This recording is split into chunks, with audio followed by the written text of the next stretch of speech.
Bonjour, ici Thierry, agriculteur bio. Alors je me trouve ici à Gouzeaucourt et rue des Vignes, les rues des Vignes. Et donc on va faire un petit tour de plaine avec voir quelques légumes et quelques productions donc en bio pour un tour de plaine co-organisé avec la Chambre d'agriculture Nord-Pas-de-Calais et le Gab Nord. Allez, on regarde ça.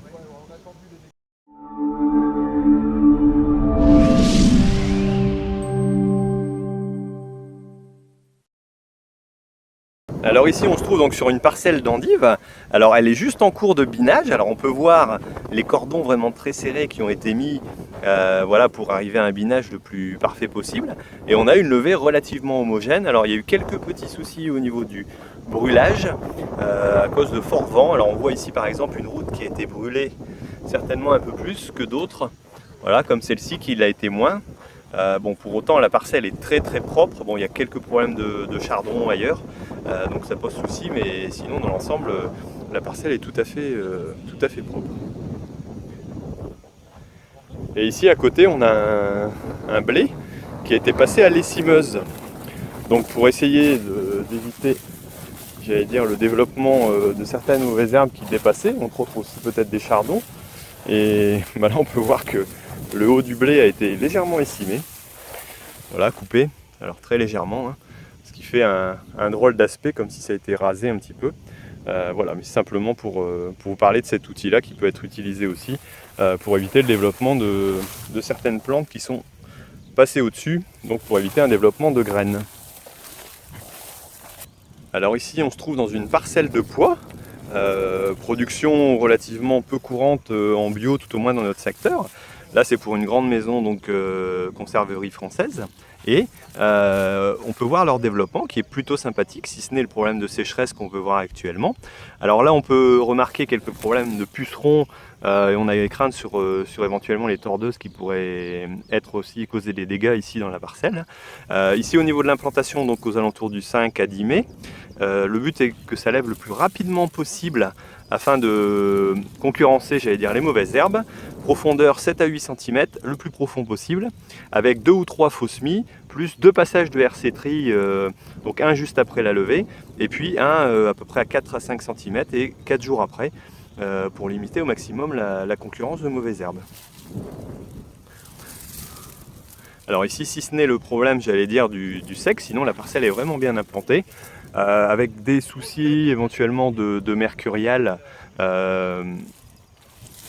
et de morel qui pourraient être présents, et là ce serait problématique par rapport au refus de camion éventuellement, et aussi quelques kénopodes et quelques ronds de chardon, mais qui vont être coupés pour être remis, j'allais dire, être coupés et séchés, ce qui permettra d'éviter de passer dans la récolteuse.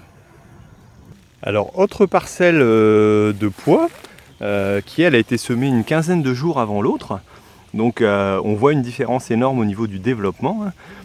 Ici on a à peu près 6 gousses apparentes, donc par tige. Alors ici au niveau des herbages, il y a eu aussi des faux semis, ensuite un passage de RC tri à l'aveugle après le semis, un passage de houe rotative au stade cross, donc vraiment le stade où le poids est très petit, et ensuite 2 passages de RC tri. Alors là c'est pareil au niveau des réglages, à faire de façon j'allais dire très limitée, faire très attention. Là on a vraiment un beau poids, si on a un peu d'humidité, ça devrait être intéressant. Alors dans cette parcelle, on peut voir, je suppose, du potimarron. Voilà, donc un binage qui a été réalisé. Et ici on a différentes productions, donc on a aussi de la courge, du chou, de la courgette, et l'ensemble est donc étalé au niveau des semis et de l'implantation afin d'assurer un travail l'été, j'allais dire étalé aussi, hein, parce qu'il ne faut pas que toutes les cultures arrivent en même temps, que ce soit en termes de récolte ou d'entretien. Et ça permet aussi d'avoir une gestion de la trésorerie intéressante, vu qu'il y a des produits qui sont vendus assez tôt en saison, donc ce qui permet d'assurer, j'allais dire, le paiement aussi des personnes qui travaillent dans cette structure. Nous arrivons ici sur une parcelle de légumes, et Sébastien, qui nous fait visiter le site, nous présente aussi le système de la Bioteam. Donc la Bioteam est un regroupement d'agriculteurs, donc dans le secteur de Cambrai, dans le nord, voilà, qui va bientôt arriver à 350 hectares de terre convertie. Là, on est actuellement à peu près à 270, avec un assolement à environ 30% en légumes, ce qui est déjà pas mal, et un système de SEP, donc société en participation, qui leur permet de mutualiser l'ensemble des cultures, donc de limiter les risques. Voilà, que Sébastien nous expliquait que de temps en temps une culture peut lâcher, j'allais dire, comme l'année dernière la pomme de terre, et c'est sur la moyenne, donc sur le groupe, qu'on arrive à se retrouver. Et cet assolement commun permet aussi de rationaliser la main-d'œuvre, hein, pas moins de 20 000 heures de main-d'œuvre. Donc la semaine prochaine, environ 80 personnes seront à travailler pour cette équipe, pour ce groupe.